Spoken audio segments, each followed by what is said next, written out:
لکه نن ما یو دوه ماشومان ولیدل چې په دې چت باندې دا کاغذونه راټولول، نو دا دومره احساس پیدا کېدل، دا ډېره لویه خبره ده. بله یوه خبره دا ده، دا خبره تاسو په ذهن نشین کړئ چې څنګه هر یو شی بچي راوړي که نه،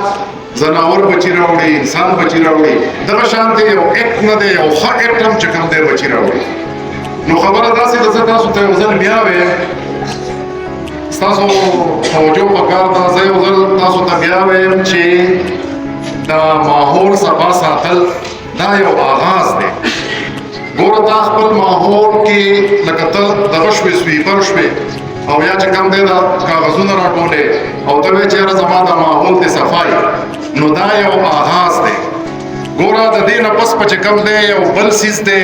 چې ته به د ځان صفایي کې، چې ته د ماحول صفایي ته زده کړه، ته به د ځان صفایي کې. بیا به ستا صفایي صرف ته دغه وخته پورې نه محدوده،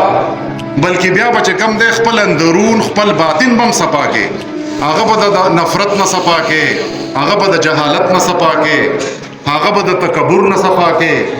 او هغه د هر قسمه ګندګۍ نه به صفا کې، لکه د دوکو نه به دوکې به د خپل شخصیت نه وباسې.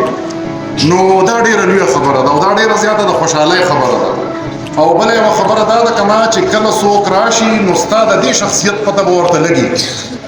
لکه څنګه چې هغه رحمان بابا ویلي که نه، وایي پخه خوی له بدخواهانو بې پروا یم، پخه خوی له بدخواهانو بې پروا یم، په نرمۍ لکه اوبه د اور سزا یم.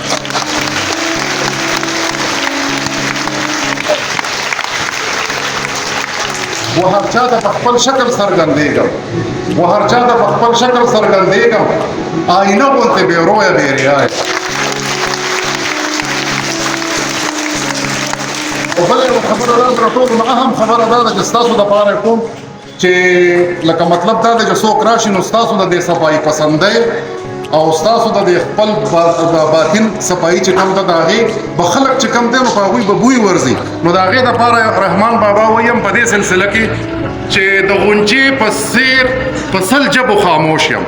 د غونچې په څېر په سل جبو خاموش یم، او لکه بوی هسې په پټه خوله ګویا یم.